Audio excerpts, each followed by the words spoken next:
Mr. Scorsese, we wouldn't have minded if you just made the straight-ahead movie, but you decided to take this twist. Can you talk about this stage in your career of still taking chances, and if the two actors and Mr. De Niro can discuss bringing these roles to life in such a subtle, complex, and nuanced way? Thank you. Yeah, we touched upon it after having myself and Eric Roth and all of us together trying to get the story expressed from the point of view of the Bureau of Investigation coming in. And I said, well, I think the audience is ahead of us. They know it's not a whodunit, it's who didn't do it. And at one point, this is after 2 years of working on the script, at one point Leo came to me and he was going to play Tom White. Was it Tom? I think that Jesse plays. And he said to me, where's the heart of this story? And I had had some meetings with the Osage and some dinners at Grey Horse and, of course, in Pawhuska. And they got up and spoke. And I learned a lot about them in those 3 hours. I learned about the people themselves and the stories, and they're all related to each other, and there's still relations, and there's still issues, and so-and-so was in love. No, he wasn't. Yes, she was. No, and it goes on like that. And I said, well, there's the story. The story is in the character that the least is written about, Ernest. And, of course, that's what Leo wanted to do. He said, let's try to find who Ernest is, or let's create Ernest as an example, or as a I use my words carefully, but as a template for that tragedy of love, trust, and betrayal of the indigenous people and the white. It just happened, you know?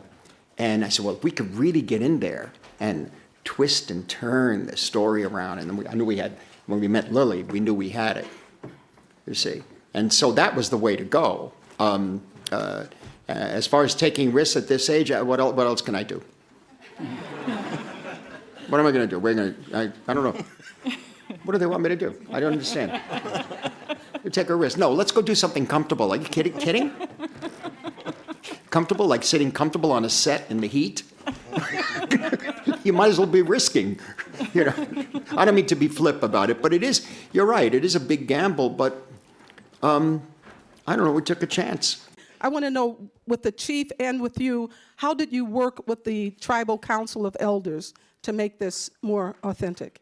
Well, the first thing when the book was presented to me and the script, I automatically understood. I said, well, if we go anywhere near indigenous nations, we have to be very, very respectful and try to, I got to tell you, I mean, you just have a first meeting with Chief Standing Bear, and then you have another meeting, and you have a dinner, and they get up and they speak.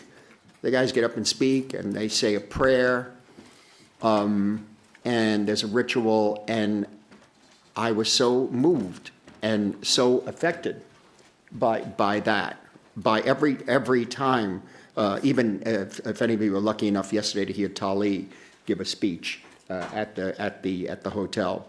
And this is what grounded me. And I knew what I heard, what their values are about love and respect and loving the earth. And I'm not talking about at this point of a political issue, but I'm talking about really understanding how to live on this planet. And I found that the values were so important to me. And it reoriented me every time they spoke. It just reoriented me as to what we're doing here. And we're making a movie, yes, but what we're doing here on Earth. And so it seemed to lock in. And actually, we began a process. When I said to be very respectful, I wanted to know everything I could about the Osage. Everything. And it's overwhelming. Overwhelming. You could even go into part of their Montesquieu took some aspects of their organization, which later on the founding fathers based some of American, the formation of the Declaration of Independence, and it goes way back. And so all of this, the more I found out, the more I wanted to put in. So, and that began a process where Marianne Bauer, who's our associate producer and my archivist, began working with the Chief Standing Bear and the council and all the people the key people there and in Oklahoma, as to every detail of, and without making it fussy. That was it. It has to feel lived in, you know what I mean? It had to feel natural, you know, even to the designs of the blankets and who the people were standing in the background, with vertical lines this way, horizontal that way, those colors, not those colors, everything we could think of. And that's why, to a certain extent, we begin with the pipe person. The pipe is a person, and it's got power. And now, that power is going to be, people don't know how to use that power. We have to bury it. It's not going to lose its power, I don't think. But the new ones are not going to know, because the whites have come in and changed everything. And so that pipe has to be buried in a beautiful ceremony. Martin did a terrific job in presenting the culture, the tradition, the way it works. How did it feel to show that to the world? It was the first screening yesterday. So how did it feel to introduce this culture to the world around us? Well, thank you for the question, and thank you all for your interest. It being the movie, early on, I asked Mr. Scorsese, how are you going to approach this story? And he said, I'm going to tell a story about trust between Molly and Ernest, trust between the outside world and the Osage, and a betrayal of those trusts, deep betrayal.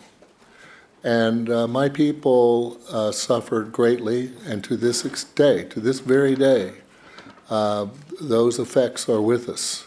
But I can say, on behalf of the Osage, Marty Scorsese and his team have restored trust, and we know that trust will not be betrayed.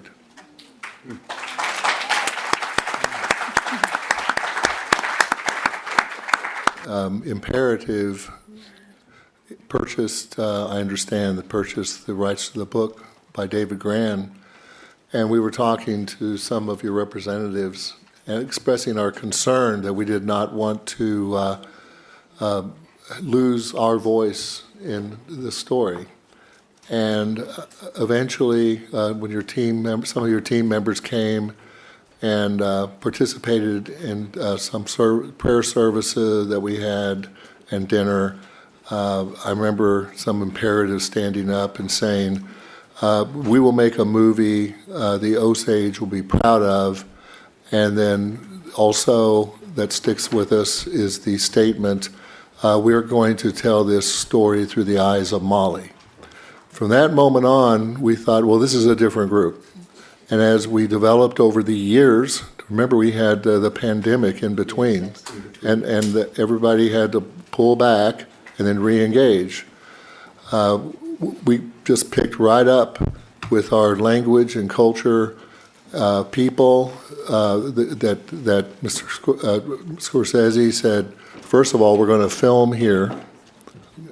We're going to film with the Osage. We're going to invite Osage to come in, not only on extras, but there are young Osage working behind the cameras in cinematography with world-class people and in costume. Our people were employed in making the costumes and the song and so forth. And then when you see the movie, you see our language, which is endangered, but you see our language spoken here, and you can probably talk a better Osage than some of our Osage, right?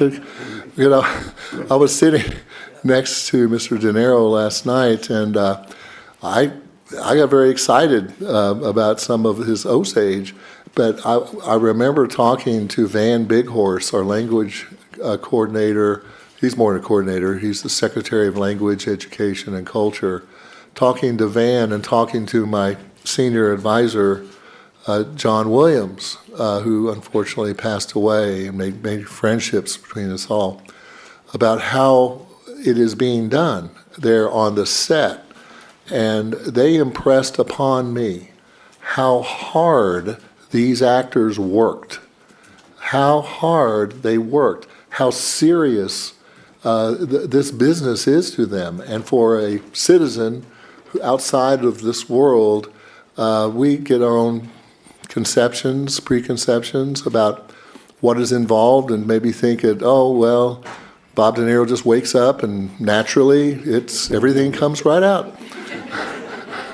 But my team and my people expressed to me, these are very hardworking people, and they had in their minds and with them physically, my people working with them, men and women, young and old, working with them, and they responded, and it's just beautiful. They could make 2 of these movies.